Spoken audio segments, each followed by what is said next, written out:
আমাদের জনপ্রিয় সাংসদ পূর্ব ত্রিপুরা লোকসভা আসনের মাননীয় রেবতী ত্রিপুরা মহোদয়। ধন্যবাদ সবাইকে। আমার ককবরকবাসী যারা ভাই এবং বোনেরা, তাদের জন্য হামবাই এবং বাংলা ভাষাভাষী সকলের জন্য রইল ধন্যবাদ, হাততালি বাজানোর জন্য এবং আমাকে বলার সুযোগ দেওয়ার জন্য। আমিও বসে বসে আলোচনা করি,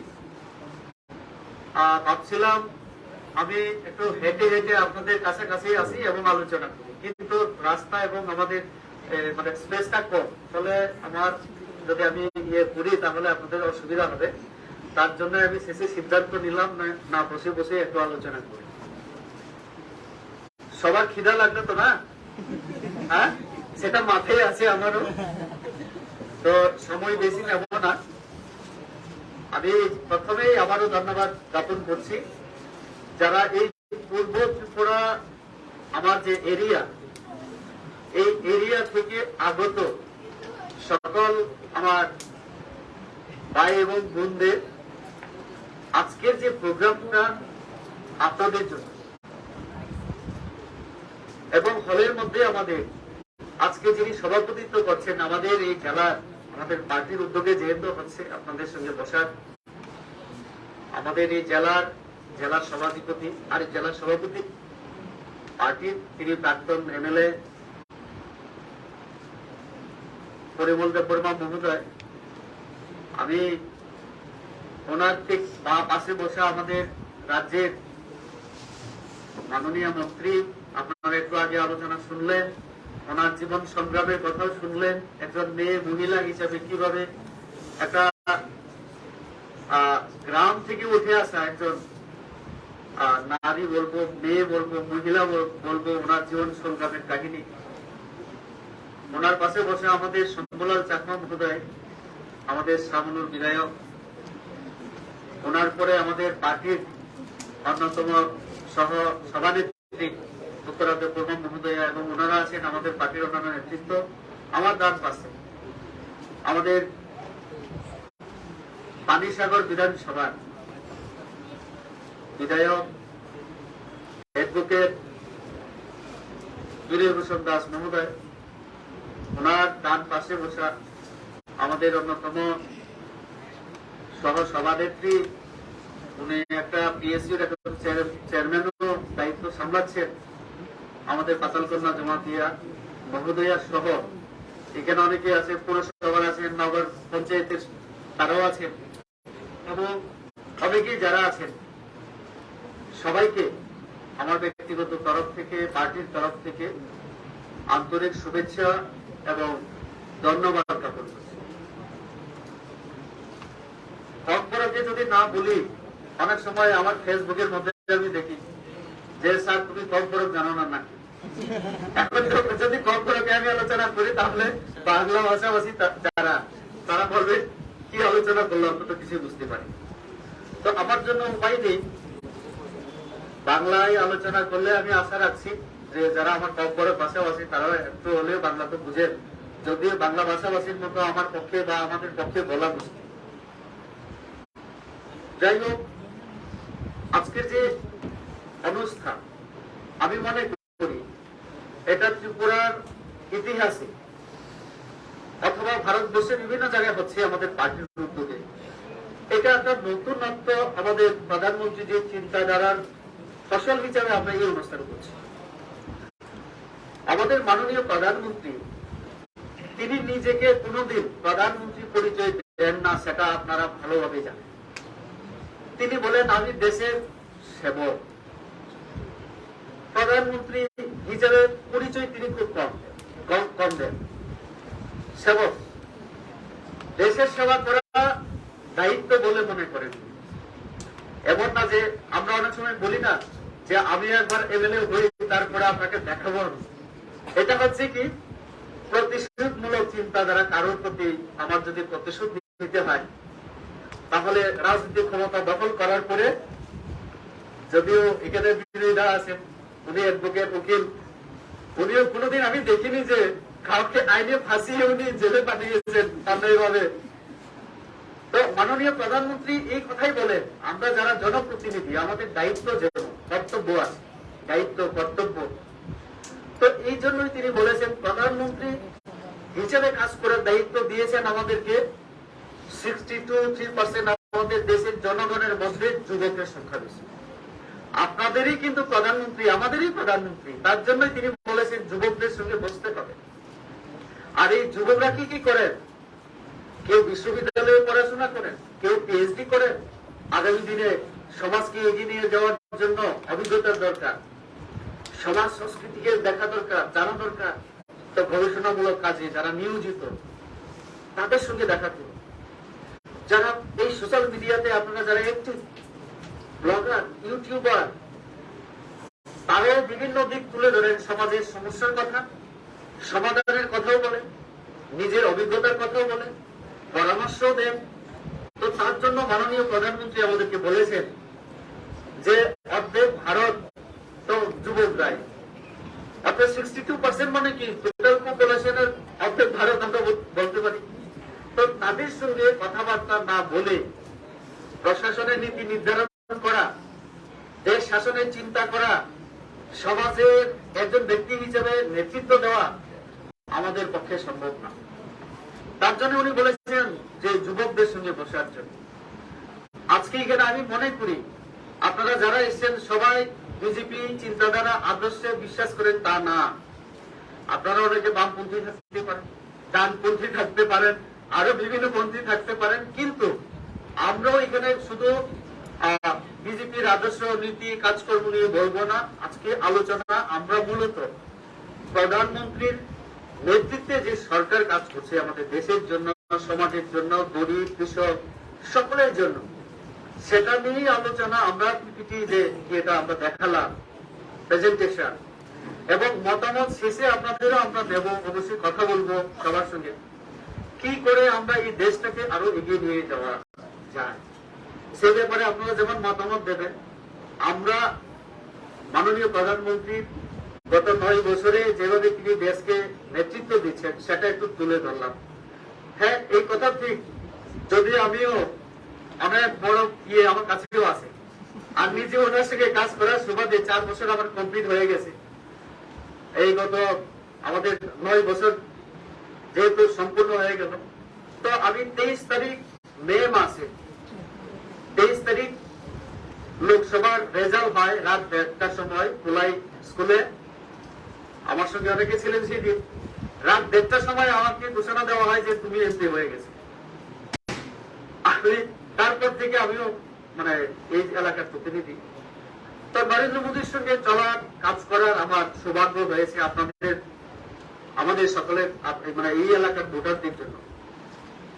নরেন্দ্র মোদীকে আমি এই যে এখানে যেভাবে প্রেজেন্টেশনে বলা হয়েছে তার বাদেও আমি কিছু কিছু বিষয় জানি, যেটা আমরা অনেক সময় ওনার সঙ্গে দেখা করতে গেলে পার্লামেন্টে বসে বসে দেখি, পার্টির প্রোগ্রামে দেখি, পার্লামেন্টারি কমিটির বৈঠকে প্রত্যেক মঙ্গলবার পার্লামেন্ট সেশন চলাকালে তিনি যেভাবে অভিভাবক হিসেবে, বয়স্ক হিসেবে আমাদেরকে বুঝান, অভিজ্ঞতা শেয়ার করেন। তো এই কথাগুলি যদি বলি আমি অন্তত 3 ঘন্টা আপনাদের সঙ্গে আমি শেয়ার করতে পারি, এটা আমি করব। তবে একটা বিষয় আমি অবশ্যই বলব যে তিনি নরেন্দ্র মোদী ভারতীয় জনতা পার্টির এমপি না, শুধু সংখ্যাগরিষ্ঠ দলের সমর্থন, এমপিদের সমর্থন পাওয়ার পরে তিনি দেশের প্রধানমন্ত্রী হন।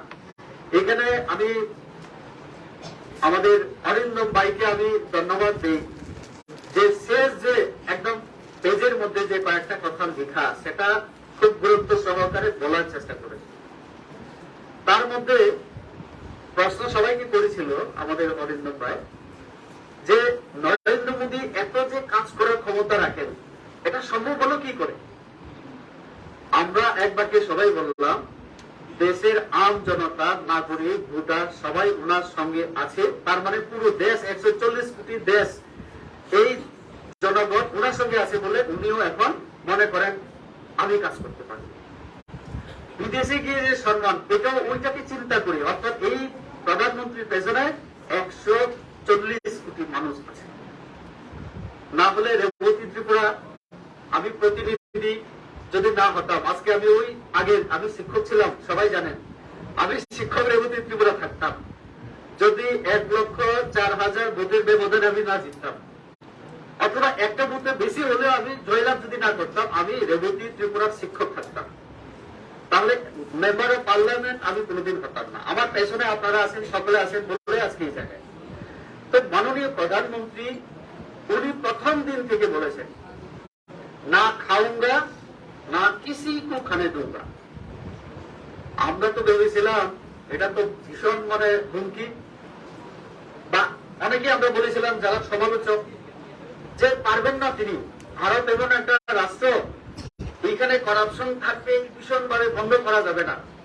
কিন্তু আমাদের ম্যাডাম শান্তনা চাকমা মহোদয় উনি একটা কথা বলেছেন, যেটা আমার মনে হলো এই কথা আমার পুনরায় একটু উচ্চারণ করা উচিত। ইচ্ছা শক্তি থাকলে অনেক কিছু করা যায়, এটা আমরা প্রত্যেককে জীবনের কোনো না কোনো সময় এই কথাকে আমাদের মানতে হবে। এক সময় আমার ইচ্ছা ছিল টিসিএস অফিসার হয়ে আমিও একটু বসে চেয়ারে বসে, আমি ভাবতাম তখন টিসিএস, আচ্ছা আইএস অফিসার হওয়া তো অনেক কঠিন, টিসিএস তো আচ্ছা চেষ্টা করা যায়। 2001, 2, 3 মাস্টার ডিগ্রি কমপ্লিট আমার 2001-এ। তখন আমি পরীক্ষার জন্য প্রস্তুতি নেই, 3-এ পরীক্ষা দেই, রিটেনে কোয়ালিফাইড করি, কিন্তু আমি হতে পারিনি টিসিএস অফিসার। কিন্তু ওই যে মনে মনে ছাত্র জীবন থেকে একটু রাজনীতির সঙ্গে যুক্ত, বিকল্প ভাবতাম সবসময়, এটা হতে না হলে এটা চেষ্টা করব। অর্থাৎ একটা ইচ্ছা ছিল আমার রাজনীতিতে আসা, তো অফিসার হতে পারলাম না, কিন্তু এই জায়গায় এলাম, এটা ঠিক। তো এই জন্যই নরেন্দ্র মোদীজি ওনার ইচ্ছা কি, দেশের দুর্নীতিকে বন্ধ করা। আরেকজন প্রাক্তন প্রধানমন্ত্রী স্বর্গীয় রাজীব গান্ধী একটা কথা বলেছিলেন, আমার মনে আছে, আমি তখন স্কুল জীবনে স্কুলে পড়াশোনা করতাম, বলতেন যে দিল্লি থেকে যদি 100 টাকা কোনো ব্লকের জন্য পাঠানো হয়, তাহলে রাস্তায় 85 টাকা গায়েব হয়ে যায়।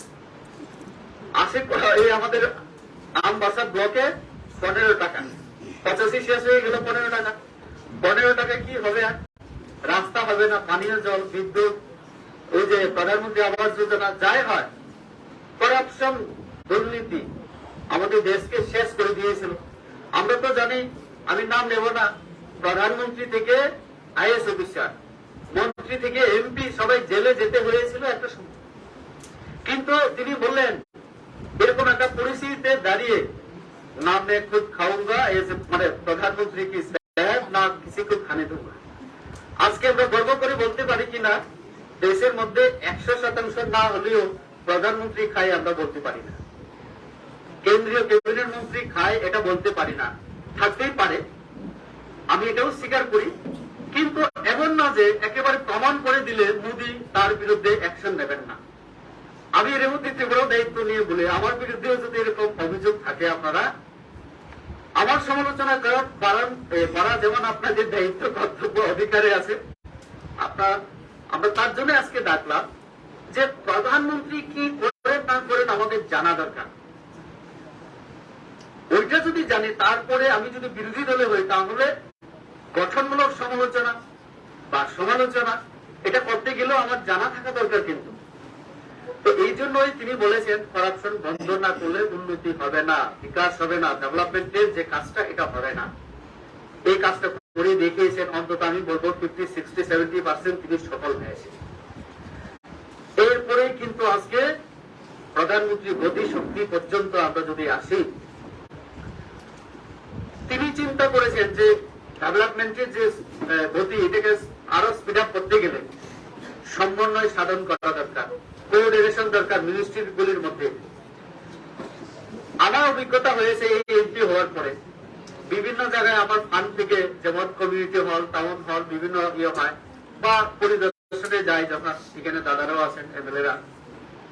একটা টাউন হলের জন্য যখন আমিও অবাক হই, যখন টেন্ডার হয় শুধু বিল্ডিং বানানোর জন্য, ইট, সিমেন্ট, বাস আর মজুরি, এখানে রড, পরে দেখা যায় না সেখানে তো বসার জন্য চেয়ারের কোনো বাজেট ছিল না, ওয়ারিং এর জন্য এই যে এসি বা ফ্যান তার বাজেট ছিল না। তো এরকম একটা পরিস্থিতির মধ্যে আমরা পড়ি। বিল্ডিং কমপ্লিট, এখন টেন্ডার করার জন্য টাকা নেই, ফান্ড কিসের? ফার্নিচার নেই, এসি নেই, আবার বাজেট করতে হয়, আবার টেন্ডার করতে হয়। তো নরেন্দ্র মোদী দেখেছেন এই দেশ অনেক পিছিয়ে আছি আমরা। 47 সনের স্বাধীনতার পরও আমরা স্লোগান তো অনেক দিলাম, গরিবি হটাও, আরো কত কিছু, কিন্তু হটাতে পারিনি। এই যে রুটি কপড়া और मकान আমাদের স্বাধীনতা সংগ্রামীদের মানে স্বপ্ন ছিল যে অন্তত স্বাধীন হলে দেশ দুবেলা খাওয়ার জন্য রুটি, যারা রুটি খায় আমাদের জন্য চালের ব্যবস্থা, ভাত, আর লজ্জা নিবারণের জন্য মোটা কাপড়, আর থাকার জন্য বাসস্থান। এই কাজটা তো করতে পারেনি, কিসের জন্য? ওই দুর্নীতি, করাপশনের জন্য। তিনি সেখানেই কাজ করলেন। আজকে আমরা এই যে 11-12 কোটি গৃহ যে আবাস যোজনায় এবং ত্রিপুরার জন্য সুখবর, এই জাস্ট 2-3 দিন আগে আরো 1,20,000 ঘর অনুমোদন দিয়েছেন তিনি ত্রিপুরাবাসীকে। তো এইভাবে যারা গরিব, যারা 1,30,000 ঘর পান, আর শহরের ক্ষেত্রে 1,60,000 পর্যন্ত আরো বিভিন্ন ভাবে জায়গা টাকা দিয়ে আপনারা চিন্তা করুন, 12-13 কোটি মানুষকে শৌচালয় দেওয়া, ঘর দেওয়া, গ্যাসের কানেকশন দেওয়া, জল দেওয়া, আর ইত্যাদি। এটা সহজ কাজ না। যেহেতু আমরা 65 বছর 66 বছর যাবত করতে পারিনি, 8-9 বছর বাদ দিলে স্বাধীনতা, এই 9 বছর বাদ দিলে, তো 60 ইয়ার্স যাবত আমরা চেষ্টা করেছি, পারিনি কেন? এটা তিনি ধরতে পারেন। তো এইভাবে দেশকে এগিয়ে নিয়ে যাচ্ছে এইরকম একজন ব্যক্তি। কাজকর্ম নিয়ে আমাদের যেমন জানা, ভুল করলে সমালোচনা করবেন, যেহেতু এখানে সব এক পার্টির এক আদর্শ নিয়ে আমরা কাজ করি না, আপনারা বিভিন্ন আদর্শে অনুপ্রাণিত এরকম আছেন। কিন্তু আমরা চিন্তা করলাম যে সোশ্যাল মিডিয়াতে যারা অ্যাক্টিভ, শব্দ সোশ্যাল আছে সেখানে, সামাজিক না, আর মাধ্যম। আমি পলিটিক্যাল সায়েন্সের ছাত্র হিসেবে সোশ্যালজি তার একটা পেপার আমার পড়ার সুযোগ হয়েছে। তো সমাজের সামাজিক আমাদের যে চিন্তাধারা, কাজকর্ম, সম্পর্ক, এটা নিয়ে একটু আমার যেহেতু নলেজ অর্জনের আমার সুযোগ হয়েছে, আমি দেখেছি যে আমরা সমাজবদ্ধ জীব হিসাবে এই সমাজকে এগিয়ে নিয়ে যেতে গেলে একা কারোর পক্ষে সম্ভব না। সেটা আমরা দেখেছি ভগবানদের মধ্যেও, হ্যাঁ, না হলে ভগবানদের মধ্যে মত পার্থক্য হয় না, অনেক কিছু হয় না। তো এটা থাকবে, এটাই সমাজ, এটাই স্বাভাবিক। তবু তিনি বলেছেন নরেন্দ্র মোদী যে যারা 62% যুবক আগামী দিনে আমার দেশের জন্য কি ভাবছেন সেটা আমাদের শেয়ার করা দরকার, তাদের থেকে জানা দরকার। আমরা জনপ্রতিনিধি, আমরা মোদীর সঙ্গে থাকি, তো আপনাদের সঙ্গে কথা বলার পরে মোদীর কাছে পৌঁছানোর দায়িত্ব আমারও, আমাদের সবার। তার জন্য আপনাদের মতামত জানা এবং মোদীজি কি করছেন, কি চিন্তা করছেন দেশের জন্য, সমাজের জন্য, যুবক সকলের জন্য, এটাও শেয়ার করা, তার জন্য আজকের অবস্থা। তো অবশ্যই আপনারা যদি খারাপ কাজ করে আপনারা মোদীর সমালোচনা করবেন অবশ্যই, কিন্তু প্রধানমন্ত্রী হিসেবে যখন ভালো কাজ করছেন তাকে সমর্থন একটু করা, ওনার যে কাজকর্মগুলিকে নিয়ে একটু চর্চা করা, সমাজের সাধারণ মানুষের মধ্যে এইগুলি নিয়ে আলোচনা করে বিভিন্ন সুবিধা কিভাবে নিতে হয়। যেমন আমরা অনেকে আইন সম্পর্কে জানি না, সরকারি নিয়ম সম্পর্কে জানি না। দেশের আমার সরকার, রাজ্যের সরকার মহিলাদের জন্য, যুবকদের জন্য, শিশুদের জন্য, পিছিয়ে পড়া সমাজের জন্য অনেক কিছু সুযোগ সুবিধা দিয়ে রাখেন। এইগুলি না জানার অভাবে, অভিজ্ঞতার অভাবে আমরা কিন্তু নিতে পারি না। ফলে এই জন্যই এইগুলি সম্পর্কে পজিটিভ, ইতিবাচক দৃষ্টিভঙ্গি নিয়ে, যেটা ভালো এটাকে একটু প্রচার প্রসার মানুষের মধ্যে নিয়ে যাওয়ার দায়িত্ব আপনাদের। যেমন আমি শুনেছি, আমি সকলের সঙ্গে আমার কথা বলার সুযোগ হয়নি, আমি চেষ্টা করব। আপনাদের মধ্যে অনেকেই নাকি আছেন প্রায় লক্ষাধিক ফলোয়ার, আপনাদের 4 লক্ষ 5 লক্ষ এরকম আছেন, কেউ 5 লক্ষ বা তার উপরে একটু, বা মিনিমাম 2 লক্ষ, 1 লক্ষ, 1,50,000 তো অনেকেই আছেন বোধ হয়। হাত তুলবেন একটু, 1-2 জন যদি একটু হাত তুলেন তাহলে আমি জিজ্ঞেস করতে পারি। 20,000, 30,000, 50,000, 1 লক্ষের উপরে আছেন। তো দেখুন, মানে কোন এমএলএ মন্ত্রী হলে মানুষ, আমরা অনেক সময় চিন্তা করি সমাজে খুব পপুলার, আসলে আমাদের তো সমালোচনা বেশি হয়, কারণ মানুষের প্রত্যাশা বেশি পূরণ করতে পারি না সবটা। কিন্তু দেখুন, আপনারা সোশ্যাল মিডিয়াতে কোনো না কোনো কাজ করে এভাবে পপুলার হয়েছে, এক লক্ষ। তো আমি কি কাজটা করে পপুলার হলাম সেটা ওই লোকটা জানে। এখন আমরা চাইছি ওই পপুলার ব্যক্তির মাধ্যমে সরকার কি করতে চাইছেন দেশের জন্য, সমাজের জন্য, এটা যেমন প্রচার হওয়া, তেমনি দেশের জন্য ভালো হচ্ছে এমন কিছু কাজ হলে এটাও আপনারা একটু দায়িত্ব নিয়ে যদি প্রচার করেন, তাহলে আমাদের সমাজে দেশের জন্য লাভ হবে। যেমন বিশ্বের মধ্যে আমি যদি বলি, সব থেকে এইরকম সোশ্যাল মিডিয়াতে যিনি সব থেকে পপুলার, তাহলে নাম আমাদের বলতে হবে নরেন্দ্র মোদী। রাষ্ট্রনেতা হিসাবে যদি সব থেকে পপুলার যদি হয় তাহলে নরেন্দ্র মোদী। আমি একটু আগে আমি চেক করেছিলাম ওনার আজকের দিনে উনি কত ফলোয়ার ওনার আছে, 89 মিলিয়ন ফলোয়ার ওনার আছে, মানে 95 কোটি। আপনারা চিন্তা করুন, পুরো বিশ্বে এমন কোন নেতা নেই ওনার কাছাকাছি, কেউ 50 ক্রস করতে পারেননি এখনো। American president, Russian president, Chinese president, Australia হোক, ইতালিয়া, জার্মান, কোন রাষ্ট্রপ্রধান ওনার কাছাকাছিও নেই, অর্ধেকও নেই। তিনি কি করে হলেন? আমার মনে আছে বিভিন্ন সময় প্রোগ্রামে গিয়ে আমরা তো এই ত্রিপুরা রাজ্যে বা ভারতবর্ষের মানুষ প্রধানমন্ত্রী যে আয়ুষ্মান ভারতের কথা বললে, আমরা যদি একটু বিজেপি কার্যকর্তা যারা আমরা যদি ভাষণে বলি, বিরোধী দল সবাই হাসে আমাদেরকে, রোগীর জন্য 5 লক্ষ দেয়, এই কথা আমরা যেমন বলি, বিরোধীরা একটু সমালোচনা করবে, স্বাভাবিক। কিন্তু আপনারা চিন্তা করুন, আমেরিকাতে সারা বিশ্বে যখন ইউএনও মতো ইউনাইটেড নেশনস অর্গানাইজেশনের এরকম কোন বড় সভাতে G20 সব থেকে উন্নত রাষ্ট্র 20টা দেশকে নিয়ে যে গ্রুপটা, তার নাম G20, এরকম দেশে ওই আয়ুষ্মান ভারত নিয়ে প্রশংসা করা হয় প্রধানমন্ত্রী। কেননা আমাদের কাছে হয়তোবা এটা খুব ইজি মনে হয়, 10-12 কোটি মানুষকে 5 লক্ষ টাকা চিকিৎসার সুযোগ করে দেওয়া চাকরিখানি কথা না। কোন কোন দেশের জনসংখ্যা এত না। বিশ্বে এমন অনেক রাষ্ট্র আছে যেখানে মানে 10 লক্ষ 12 লক্ষ লোক সংখ্যা নিয়ে একটা রাষ্ট্র। তো তাহলে চিন্তা করতে পারি আমরা, তো এই কাজ, এরকম কাজ তিনি কোন বিষয়ে করেননি। এখানে আমার যতটুকু মনে আছে, আমি যদি না খুলেও বলি, এয়ারপোর্টের কথা, আমাদের ত্রিপুরা যে ইলেকশন ক্যাম্পেইন করার সময় তিনি একটা কথা বলেছিলেন, আমাকে যদি একবার সুযোগ দেন ত্রিপুরা যে কাজ করার, তাহলে আমি হীরা দেব, হীরা। H4 হাইওয়ে, আজকে আমাদের ত্রিপুরা যে হাইওয়ে আছে কিনা, আমরা ভারতবর্ষের কথা বাদ দিই 5 মিনিটের জন্য। হাইওয়ে কয়টা, আমি মাঝে মধ্যে এখন রিল করি ইনস্টাগ্রামে।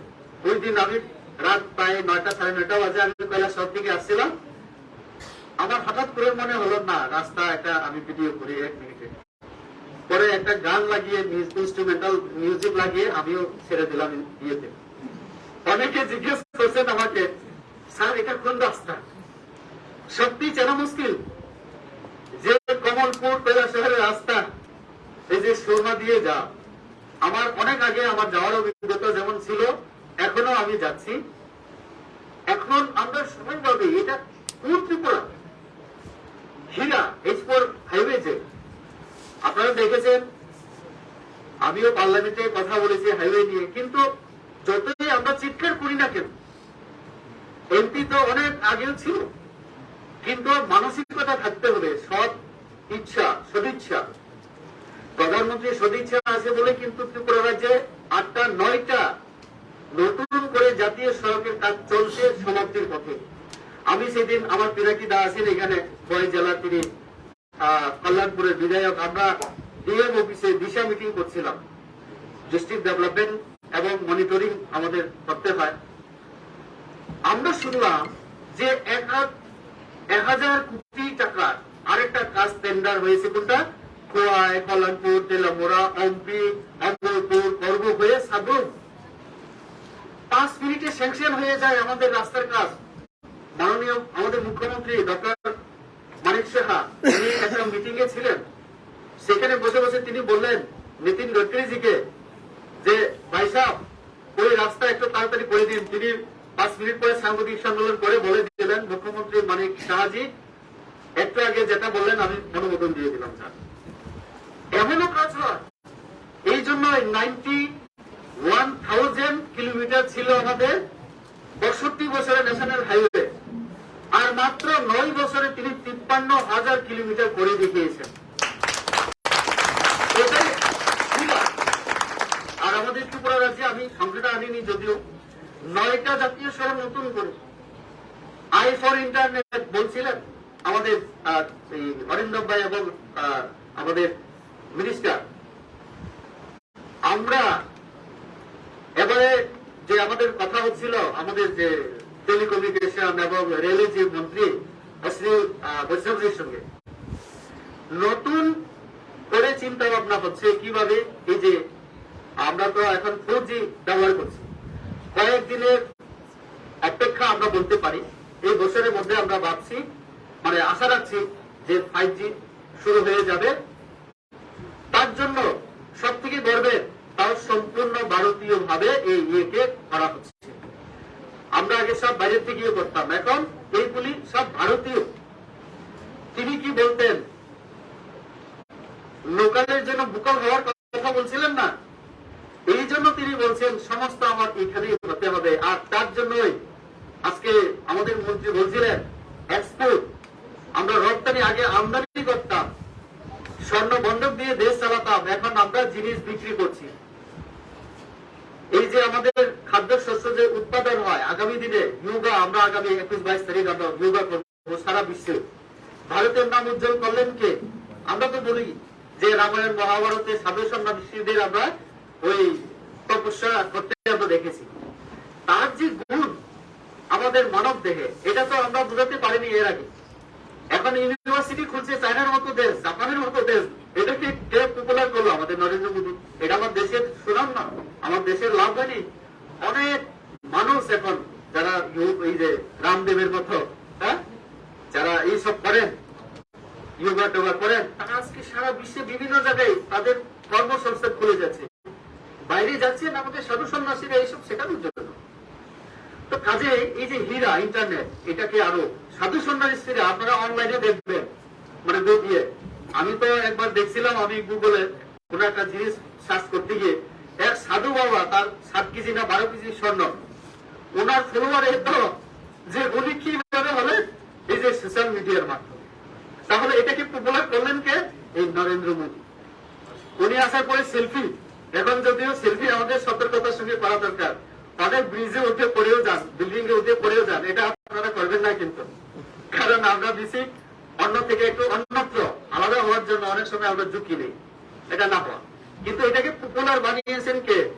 এই যে নরেন্দ্র মোদী নামক লোকটা, ঠিক আছে না? তাহলে ইন্টারনেট নিয়ে তিনি ভাবছেন আগামীতে আমার ছেলে মেয়েরা, আমার বন্ধু অস্ট্রেলিয়া আছে, সন্তোষ ত্রিপুরা, ও বাংলাদেশ থেকে, নরওয়েতে ও এমফিল করেছিল এন্থ্রোপোলজি নিয়ে, তারপরে ওইখানে সে অস্ট্রেলিয়ায় কাজ করছে এখন সিটিজেনশিপ নিয়ে।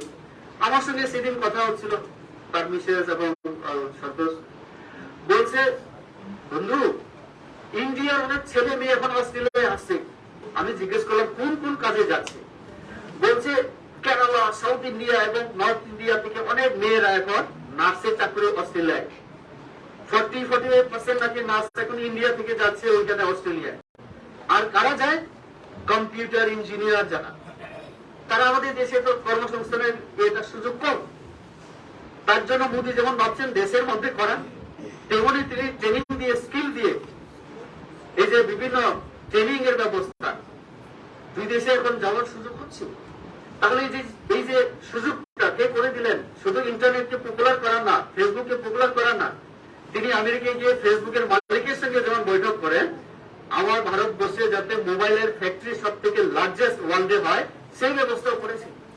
তাহলে এই মোদীর জন্য আমাদের কি এত চিন্তা, ওনার যে কাজগুলি আমাদের শেয়ার করা উচিত না এগুলি? তো এই জন্য আজকে আপনাদের সঙ্গে বসা। আর রেলওয়ে আপনারা শুনলে খুশি হবেন, আগামী 8 তারিখ উড়িষ্যে আমাদের এই রাজ্য থেকে 156 মানে প্লেয়ার স্পোর্টসে পার্টিসিপেট করতে যাচ্ছে উড়িষ্যায়, ভুবনেশ্বর। কালকে হঠাৎ করে রাতের বেলায় আমার কাছে এলো কোচ অফিসাররা, বলছে স্যার 150 জনকে আমরা রিজার্ভ সিট দিতে পারছি না, রিজার্ভেশন হচ্ছে না, কি করা? সঙ্গে সঙ্গে আমার এখানে গৌরব আছে, গৌরবকে বললাম, গৌরব আছে যে ও আমার সঙ্গে কাজ করে, আমার বিয়ে আরো দিল্লিতে যে থাকে, বললাম এখন আমরা স্পেশাল বডি লাগানোর চেষ্টা করছি, এখন রেলমন্ত্রী পর্যন্ত কথা বলে, আমাদের লামডিং ডিভিশনের জিএম এর সঙ্গে কথা হয়েছে। তো এই যে রেল আজকে এত যে মানে কিছু হলে যে দ্রুত কাজ করে কিভাবে, এটা মোদির কারণে। তিনি একদম অর্ডার দিয়ে রেখেছেন, নির্দেশ যে করতে হবে, এটা আমাদের ভারতীয়দের ইচ্ছা যে এমন হোক। তার জন্য ট্রেন, এটা তার আধুনিকীকরণ, এটাকে বুলেট ট্রেন। কেন জাপান এবং চায়না বা অস্ট্রেলিয়া পারবে বা অন্য জার্মান পারবে, আমার কেন দেশ পারবে না? কিসের অভাব? আমার মানে কি বলে, জয় কিষান জয় বিজ্ঞান তো অনেক আগে স্লোগান হয়েছিল। তাহলে আমার বিজ্ঞানীরা, আমার এত মানে টেকনোলজিতে আমরা অ্যাডভান্স হয়ে গেছি, কেন পারবে না? তার জন্য আমার লাইব্রেরিতে রেলের বগি যেমন হচ্ছে, বিভিন্ন কম্পিউটারের পার্টস হচ্ছে, তো রেলকে ডেভেলপমেন্ট করা আজকে বুলেট ট্রেন। আর তার জন্যই হাইয়েস্ট রেল স্টেশনও আমাদের, হাইয়েস্ট এয়ারপোর্টও আমাদের, ব্রিজও আমাদের। এখন ওই স্ট্যাচুর মতো যে লোকটা ইন্ডিয়াকে, পুরো দেশকে এখন যে আমরা বলি কেন্দ্র এবং কেন্দ্র শাসিত এবং অঙ্গরাজ্য মিলিয়ে আমাদের 35টা, এই যে ইউনিটি আছে আমাদের মধ্যে, এটা কার কারণে? এই যে বল্লভ ভাই প্যাটেলজির কারণে। স্বরাষ্ট্রমন্ত্রী হিসেবে করেছেন, ওনাকে সম্মান দেখানো উচিত। তো এই যে স্ট্যাচুটা করার মাধ্যমে তিনি দেশকে আবারও প্যাটেলের যে রাস্তা, তার দেখানো রাস্তায় তিনি দেশকে নেতৃত্ব দিচ্ছেন। তো এই মোদিজি এই যে রেল হোক বা এরকম ইয়ে, এখানে প্রেজেন্টেশনে আমরা দেখেছি যে অনেক কাজ এমন করেছেন যেটা আমরা একটু গভীরভাবে চিন্তা না করলে আমাদের কাছে লাগবে মোদি কিছুই করেনি। আমি মেডিকেল কাউন্সিল যেটা বিল হয়েছে সেদিন আমি পার্লামেন্টে একদম মনোযোগ দিয়ে শুনেছিলাম, কারণ আমি মনে মনে ভাবছিলাম যেদিন সুযোগ হবে আমি একটা দাবি করবো মেডিকেল কলেজে। ডক্টর হর্ষবর্ধন তিনি মেডিকেল বিল যে ইয়েটা উপস্থাপনের আগে যে প্রারম্ভিক ভাষণ দেন, সেখানে তিনি বলেছিলেন যে নরেন্দ্র মোদীজির ইচ্ছা, মাননীয় প্রধানমন্ত্রীজির ইচ্ছা বিশ্বের সঙ্গে তুলনামূলক যদি আমরা দেখি, 1000 মানুষের পেছনে একজন ডাক্তার সারা দুনিয়াতে, পৃথিবীতে, উন্নত দেশগুলিতে, ইউএনও রিপোর্ট অনুসারে। অথচ আমাদের দেশে কত জানেন? 10,000 মানুষের পেছনে একজন ডক্টর। তো 10,000 মানুষের পেছনে একজন ডক্টর, তার জন্য আমাদের চিকিৎসা পরিষেবা এই জানে স্বাধীনতার 65 ইয়ার হয়ে গেল, বছর হয়ে গেল, আমরা কিছুই পারি। তিনি বললেন না, আমার দেখতে হবে কি করে বাড়াতে হবে ফেসিলিটিস। তাহলে ডক্টর বাড়ানো দরকার। ডক্টর বাড়াতে কি করতে হবে? সিট বাড়াতে হবে, পিজি পোস্ট গ্রাজুয়েট কোর্স আমার বাড়ানো হবে, সিট বাড়াতে হবে। তার জন্য এত লক্ষ হাজার যেটা সিট বাড়লো, প্রত্যেক বছর এত সুযোগ। এটা যেমন করলেন, বললেন না আমার মেডিকেল কলেজের সংখ্যা বাড়াতে। ইনফ্রাস্ট্রাকচার যদি না থাকে, আমার স্বাস্থ্য পরিষেবা দেওয়া সম্ভব না। নার্স, ডক্টর, তারপরে অক্সিজেন যে বাগানগুলো হলো করোনাকে সামনে রেখে। আমার ধলাই জেলাতে আমি এমপি হওয়ার পরে আমাকে ডিএমরা বলল, যারা যারা কাজ করেছেন, স্যার এখানে লিফট 3 বছর যাবত বন্ধ হয়ে আছে। আমি বললাম ঠিক করতে কত লাগবে? ধলাইবাসী যারা আবেগে যাবে, বললো স্যার 3 লাখ টাকা দিলে হবে। সঙ্গে সঙ্গে দিয়ে দিলাম, লিফট চললো। বললো স্যার কারেন্ট ঠিক মতো থাকে না, কি করতে হবে? স্যার 15 লক্ষ টাকা দিলে আমরা জেনারেটর দিতে পারি। আমি সেটাও দিয়ে দিলাম। এরপর আমাকে বললো এখানে ভেন্টিলেটরের অভাব, কি অভাব। ওএনজিসি কে আমি চিঠি লিখলাম ডিএম এর মাধ্যমে, বললাম এখানে এমন একটা দরকার, সিএসআর ফান্ডের মাধ্যমে আপনি করে দিন। কারণ এটাও নরেন্দ্র মোদীজির জন্য সম্ভব হয়েছে। আমি যদি বলি, আপনারা প্রত্যেক মানুষের সামাজিক দায়িত্ব আছে। এটা কোম্পানি, কর্পোরেট গুলিকেও তিনি ঠিক করে দিয়েছেন, তুমি যে ব্যবসা বাণিজ্য করো তোমারও সামাজিক দায়িত্ব আছে।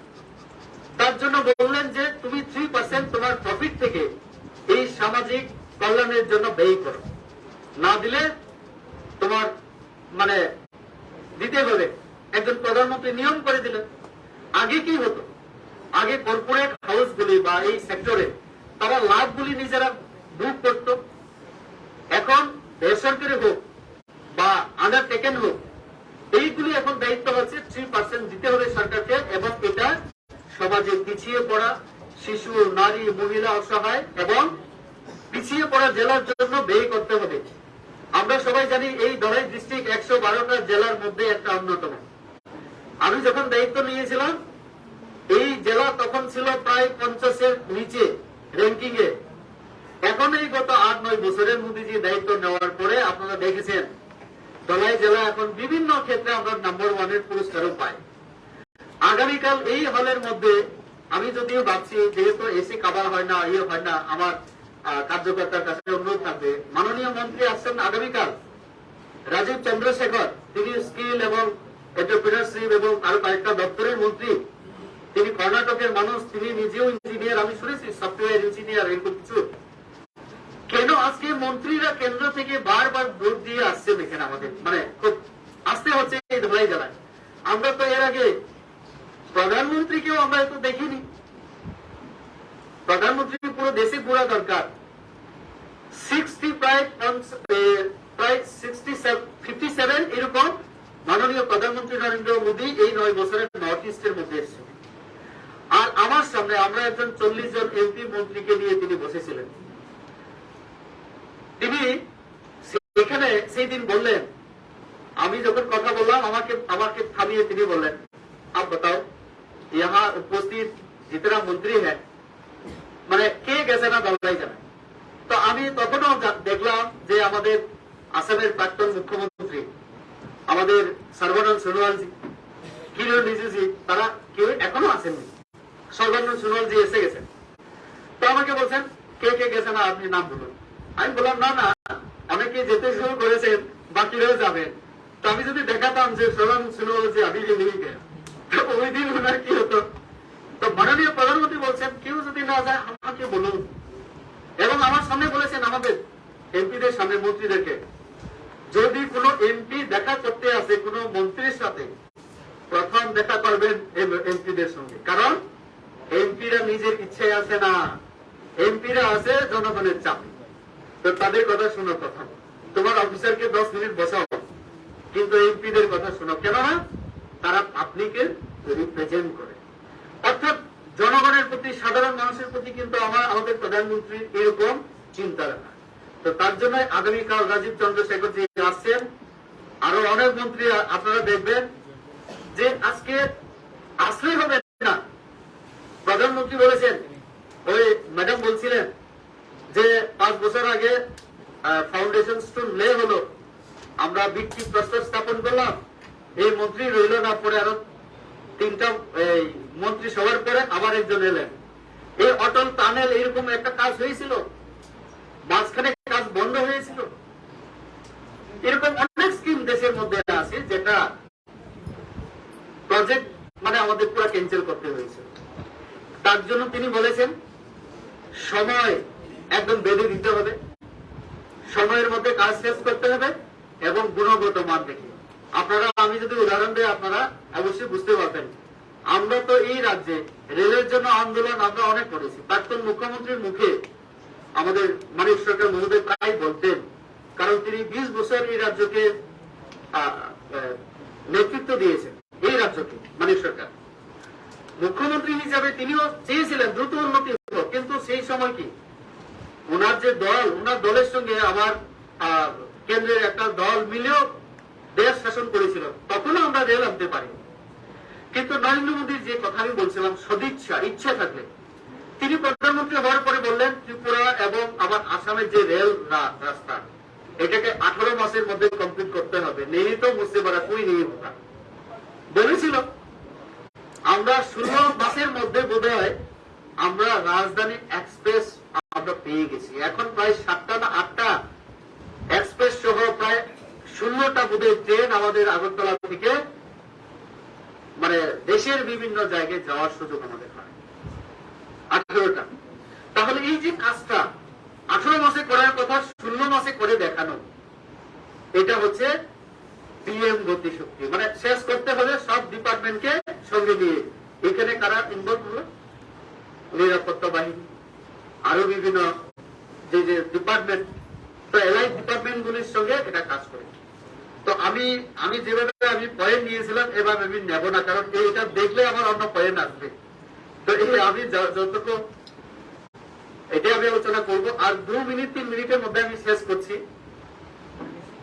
এখন আমি জানি না আমাদের আজকের সেশনটা কিভাবে শেষ সমাপ্তি আমরা করি। আমরা তো শুধু ভাষণই দিলাম, আপনাদের কিন্তু আমাদের শোনার সুযোগ নেই। এইটাই আমি ভাবছি যে এইটা আমরা পাঠাই, কেউ যদি কিছু বলতে চান আমাদের অনুষ্ঠান শেষের আগে, তাহলে তার উত্তর যদি দিতে হয় বা আমার সবটা উত্তর হয়তো আমার কাছে নাও থাকতে পারে, হ্যাঁ, কিভাবে আপনারা কি সাজেশন দিতে চান, পরামর্শ আমাদেরকে দিতে চান, অবশ্যই আমরা। আমি ভাবছিলাম যাব, কিন্তু রাস্তার কারণে হয়ে যাবে।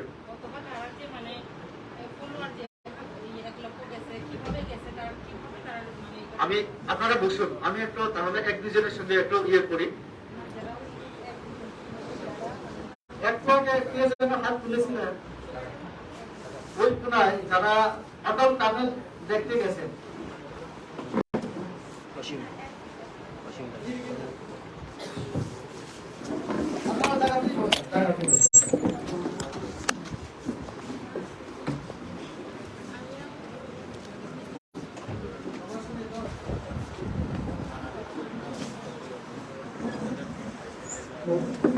আমি একটু আমরা সবাই জানতে চাই অভিজ্ঞতা অটল টানেল দেখা বা ওই সম্পর্কে কি জানা হলো, কিভাবে দেখা হলো, যদি মানে ঘুরতে গিয়ে আমি পেলাম, তারপরে আমি এর মধ্যে গিয়ে দেখলাম, এমন না শুধু ওটাই দেখতে।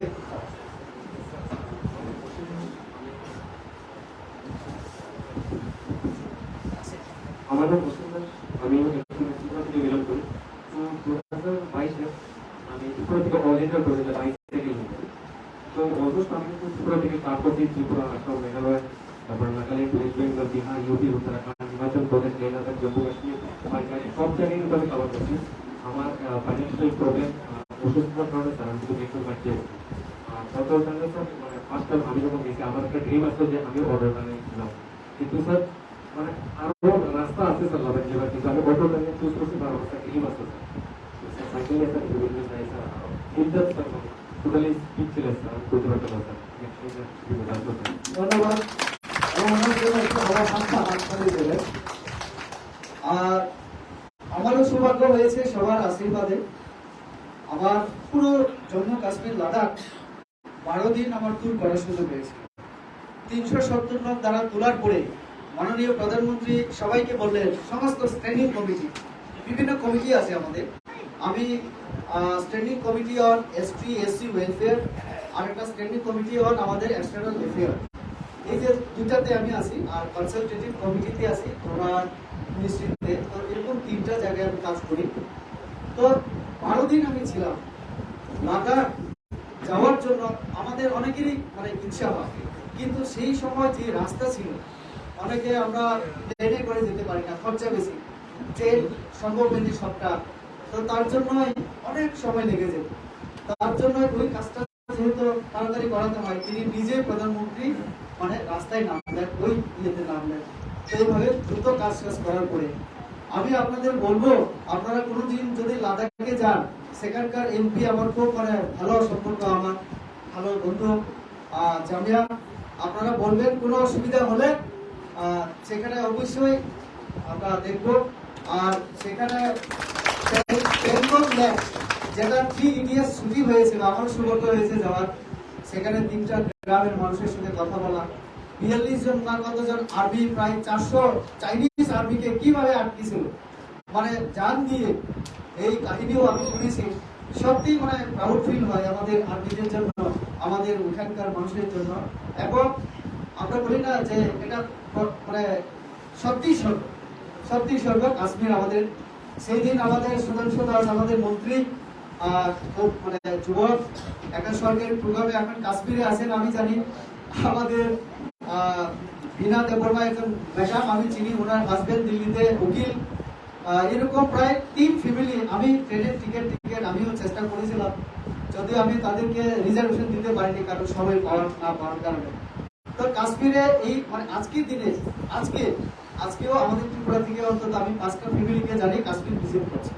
তো এটা ওই আমাদের প্রধানমন্ত্রীর জন্য সম্ভব হয়েছে। আর সব থেকে যদি ফলোয়ার বেশি থাকে এরকম 40-50 হাজার ঠিক আছে।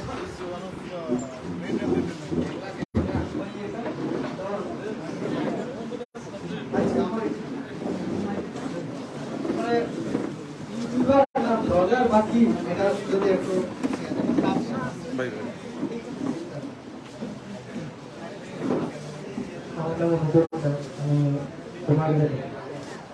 আমরা অ্যাকচুয়ালি শর্টের তো এত কমেডি কোথায় ইনস্টাগ্রামে না ফেসবুকে? আচ্ছা আচ্ছা। তো মাননীয় প্রধানমন্ত্রী 9 বছর পূর্তি মানে ওনার সরকারে, তার জন্য আমরা সবাইকে ডাকলাম যারা জনপ্রিয় এই সোশ্যাল মিডিয়াতে। তো একজন জনপ্রিয় এরকম হিসাবে কি বলবো এটাকে, সোশ্যাল মিডিয়া অ্যাক্টিভিস্ট হিসাবে, ইনফ্লুয়েন্সার হিসাবে আপনি দর্শকদের কি বলবেন? মাননীয় প্রধানমন্ত্রী 9 বছর যে কাজ করার চেষ্টা করেছেন দেশের জন্য, রাজ্যের জন্য, সমালোচনা হলেও আপনি বলবেন, আর যদি ভালো কাজ কিছু করে থাকেন সেটাও আপনি মতামত দেবেন। অ্যাকচুয়ালি আপনার মানে ফলোয়ারদের জন্য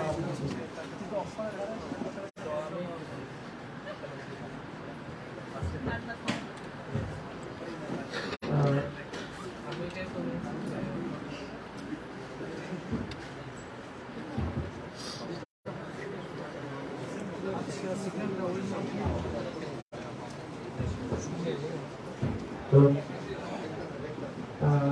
আমাদের মধ্যে যে প্রধানমন্ত্রী আমরা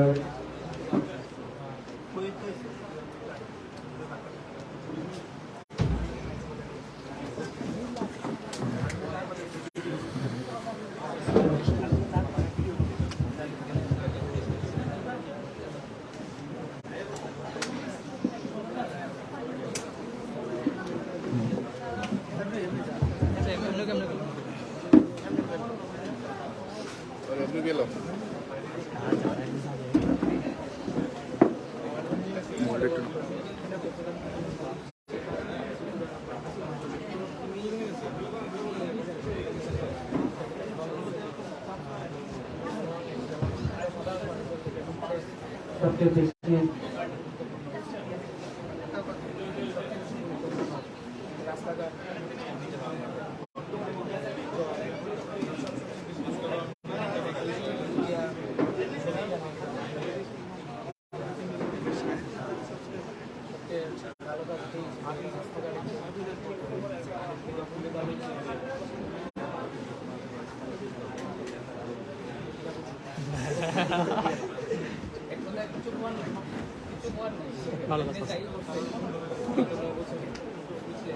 ঠিক আছে, ওনার জন্য সবাই একটু হাততালি দেন।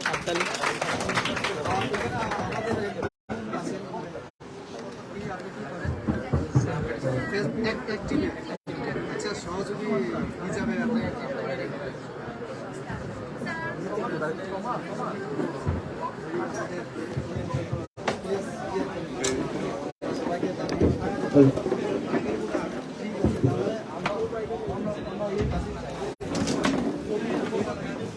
हम लोग प्रेस वाले हैं क्या? প্রথমে একটু নাম এবং ইনস্টাগ্রামে না ইউটিউবে My name is Sudhir Bedri.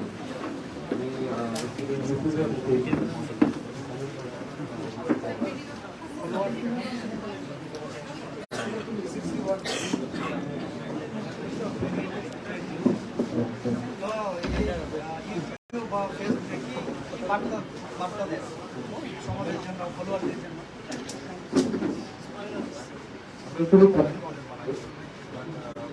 চেষ্টা করেন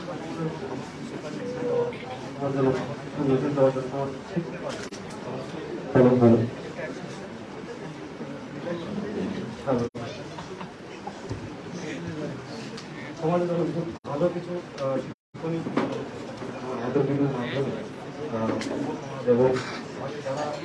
অবস্থাতে এবং অবস্থাতে যেগুলো মিলস আছে সেগুলোকে ক্লিয়ার করার জন্য এবং আমাদের সোসাইটিতে বাস্তব যে ঘটনাগুলো আছে ঘটনাগুলো আমাদের আজকের বিষয় হচ্ছে আমাদের মাননীয় প্রধানমন্ত্রী গত 9 বছরে দেশের সেবা করার চেষ্টা করেছে, সুশাসন দেওয়া এবং গরিবদের কথা মাথায় রেখে কাজ করা। ওরা আমার ফলোয়ারদের কাছে ওনার যে 9 বছরের অভিজ্ঞতা এই ব্যাপারে যদি একটা লাইনে কিছু বলে পরামর্শ হোক, আরো বিভিন্ন সাজেশন হোক। বিগত 9 বছরে যে কাজগুলো হয়েছে অ্যাপ্রিসিয়েট এবং জনগণের বিভিন্ন সুযোগ সুবিধা পেয়েছে, বিশেষ করে দরিদ্রা বাচ্চারা এবং আরো অনেক কাজে আরো নতুন নতুন স্টেপ নিয়েছেন যেগুলো হচ্ছে এবং আমি আশাবাদী নদী যাতে নদী যাতে আগামী দিনে অনেক কিছু হবে। ধন্যবাদ।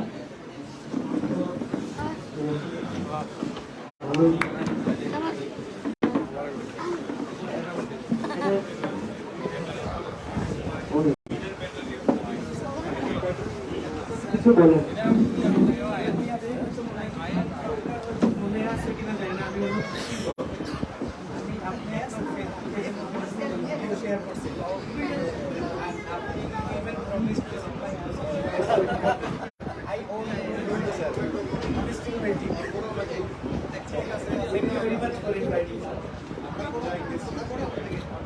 আমি জানতাম না এত লোক মানে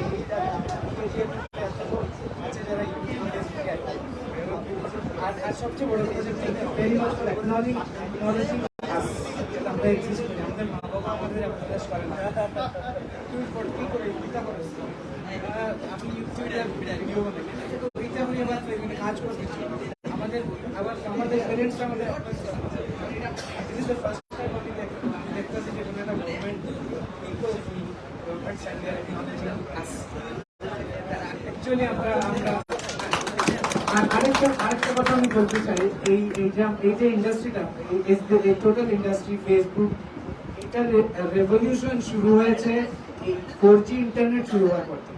এর আগে if you can remember internet was like homeopathic ওষুধ, 1 GB 250 টাকা। 1 GB এই হিউজ কনজাম্পশন অফ ইন্টারনেটের পরেই এই ইন্ডাস্ট্রিটা ব্লুম করছে। Thanks to the government.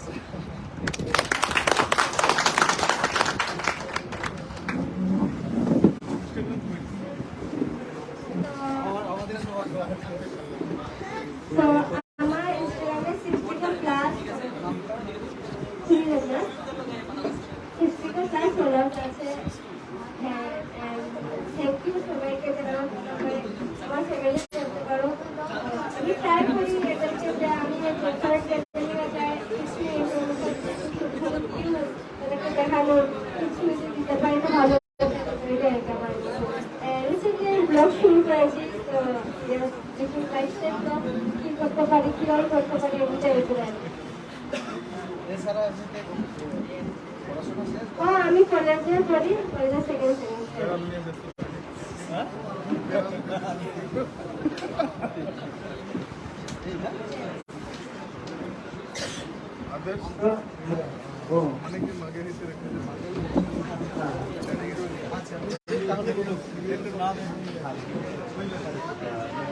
আমি আদার্স ইউটিউবে মোর দ্যান 10 মিলিয়ন ভিউজ আছে,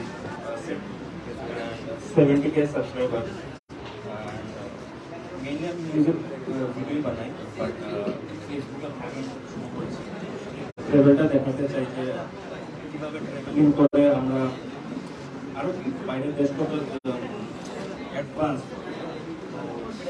আমি ট্রাভেল করি, তো আমি যারা অডিয়েন্স আছে তাদেরকেও আমার সাথে ট্রাভেল করাতে চাই। তো ওইটাই আমরা চাইছেন যে আমাদের দেশের যে ট্যুরিজমের ইয়েটা এটা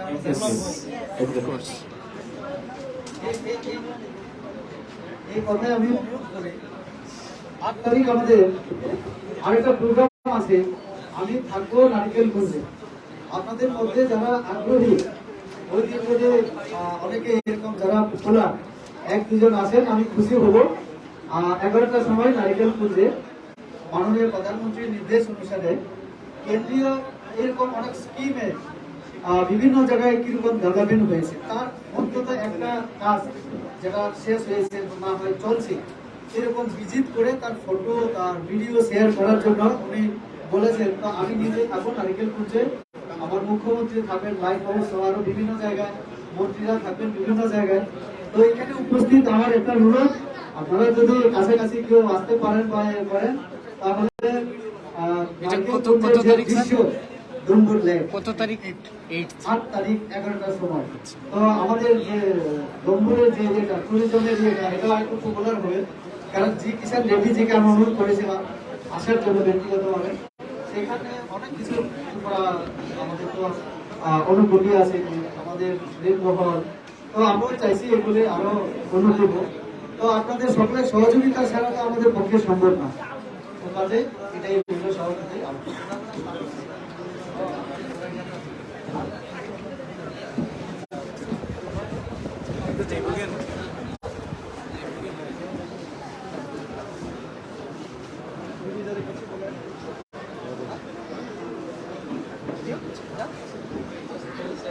একটু সামনে নো ভাই, একটু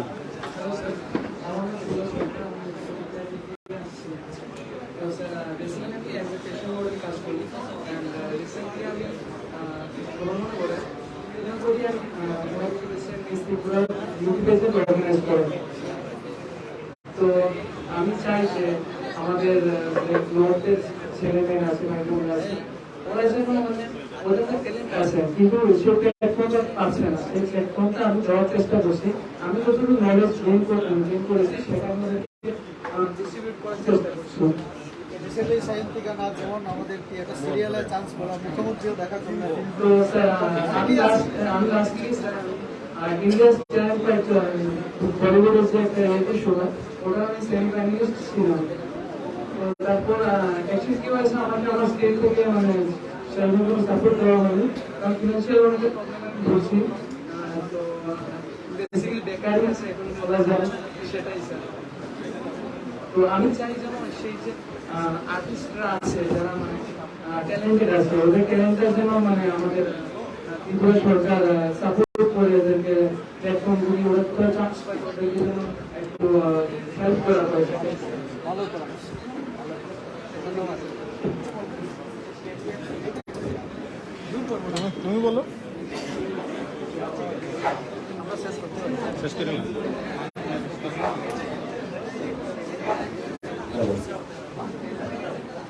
বলবেন দাদা, ওইদিকে কয়েকজন আছে, একটু কথা বলুন। আমি আমাদেরকে বাদ দিলাম, ওই হাত ধরছে তো না কিভাবে পারি।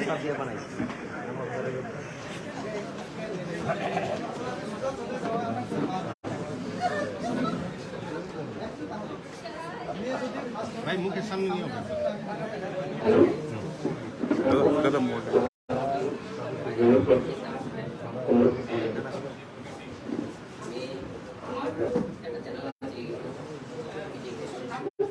তো আমার এটার মধ্যে হয়নি, ঠিক আছে। আমি কথা বলছি একটা আবেদন জানানোর জন্য সবার কাছে এবং আমাদের সরকারের কাছেও একটা সিস্টেম নিয়ে এসে একটা সিস্টেম কি চালু করা যায় তাদের জন্য, যারা ফুটপাতে ঢুকে যারা তিনবেলা খেতে পারে না।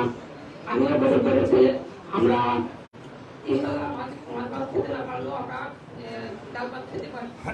তবে যারা ফুটপাতে থাকে তারা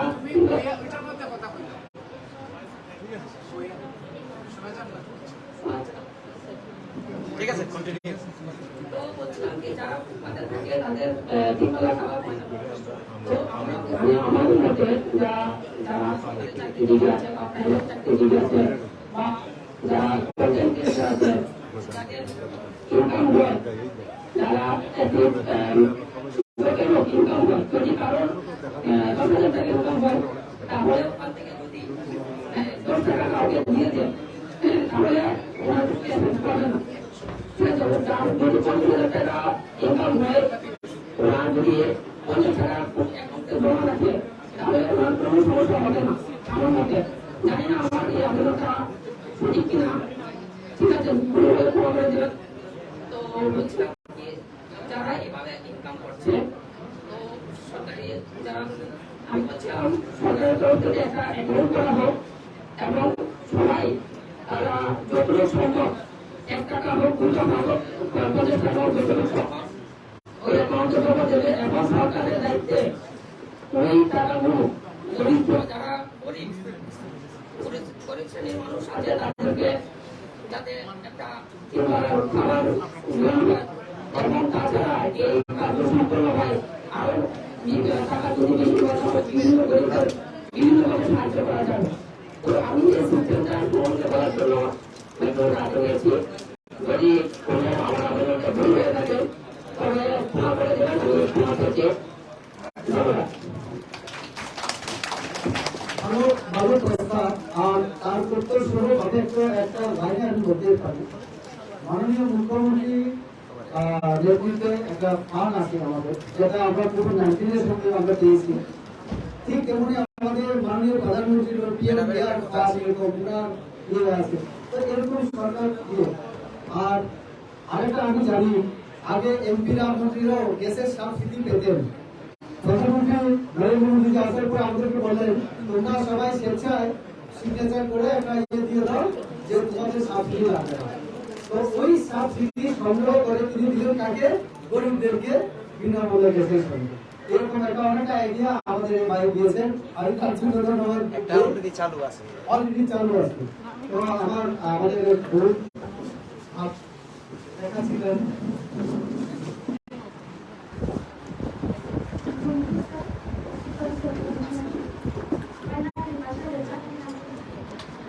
সামনে এলো। ফেসবুকে দুটো পেজ আছে, একটা 23 ফলোয়ার আর একটা 90 আর ইউটিউবটা নতুন স্টার্ট করেছি নেক্সট ওয়ান ডে। এখন তো thank you for this opportunity. আমি এটা বলতে চাইবো যে আজকে আমরা যারা কন্টেন্ট ক্রিয়েটার্স সবাই ভিডিও করেছি, it's really good opportunity to us. এটাতে কি হবে, আমাদের মধ্যে আরো উৎসাহ আর মোটিভেশন আসবে নেক্সটে আমরা এগিয়ে যাওয়ার জন্য।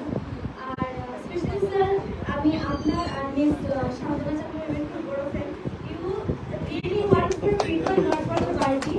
এই জিনিসটা খুব বেশি অ্যাট্রাক্ট করে আমাকে। আর দাদা যেমন খুব সুন্দর একটা আবেদন রেখেছে, খুব ভালো আবেদন রেখেছে। আমি একটা বলতে চাই স্যার, আমরা জানি যে এই বছর অনেকটাই গরম বেড়েছে। নেক্সট আর আমি এটা চাই যে বিগত 1 বছরে পুরো ইন্ডিয়াতে 38 গাছ রাখা হয়েছে, সেজন্য কমে হয়েছে। অ্যান্ড এখন পর্যন্ত হাইয়েস্ট যেখানে ইয়ে হয়েছে মানে টেম্পারেচার বড় হয়েছে সেটা ছিল ঘুরিয়েছে 47 ডিগ্রি। তো স্যার এটা একটু পুরোপুরি রিজন হচ্ছে ট্রি কাটানো হয়েছে। তো আমাদের সাথে ত্রিপুরা যে পক্ষে যদি একটা কোনো ব্যবস্থা নেওয়া যায় ট্রি প্লান্টেশনের উপরে, যাতে 100 বছরে এটা গরমটা কমতে পারে। কারণ এটা WHO থেকে করা হয়েছে, এটা যদি চলতে থাকে তাহলে নেক্সট ইয়ারে 50 এরকম করবে ডিগ্রি টেম্পারেচার। তো ট্রি প্লান্টেশন নিয়ে আমার একটা আবেদন আছে, যদি কিছু আর কন্টেন্ট ক্রিয়েটারের জন্য তো মানে কি বলবো, এই 5Gটা আর ইন্টারনেটটা যেটা আগে দাদাও বলেছিল যে খুব অনেক টাকায় মানে কম ইন্টারনেটের যে জিবিটা বা আরবিটা পাওয়া যেত, এটা অনেকটা বেড়েছে। তো সেজন্য আমি ধন্যবাদ করবো। আমি এর উত্তর বা তার রিয়াকশন ছড়েও আমি বলতে পারি। পিপিটি ডিসকাশনের সময় এই ভাই বলেছিল যে নরেন্দ্র মোদী হচ্ছেন এখন গ্লোবাল লিডার। কিসের ক্ষেত্রে? এই যে গ্লোবাল ওয়ার্মিং, এনভায়রনমেন্ট, এই সব ক্ষেত্রে কাজ করার ক্ষেত্রেও তিনি গ্লোবাল লিডার। ওনার নির্দেশ আমাদের উপরে যে আমরা যেন প্ল্যান্টেশন করি, সব জায়গায় বৃক্ষরোপণ করি। তো আমাদের পার্টি, আমাদের সরকার এটা করবে, ডিপার্টমেন্ট করবে। আমি আজকে সবার সামনে আমার ইচ্ছাও আমি প্রকাশ করতে চাই। আমি বিপাশাপুরের সঙ্গে কাঞ্চনপুরে কমসে কম 1000 গাছ লাগানোর কাজে আমি তার সঙ্গে কাজ করতে চাই। এবং কাঞ্চনপুর যারা যাই যাবতীয় আমি নিজেই ডিপার্টমেন্টের সঙ্গে কথা বলে অন্তত আমরা কাঞ্চনপুর থেকে শুরু করি। তা আমি আমার 16টা পয়েন্ট মাননীয় রাষ্ট্রীয় অধ্যক্ষ আমাদের জেপি নাড্ডাজির কাছে আগামী কয়েক মাসের মধ্যে কি করবো তার একটা সূচি আমি দিয়েছিলাম। সেখানে আছে। তো আমি অবশ্যই এরকম একজন ফেলার যে পরিবেশ দিয়ে ভাবে আমি এখানে উপস্থিত সবাইকে পাশের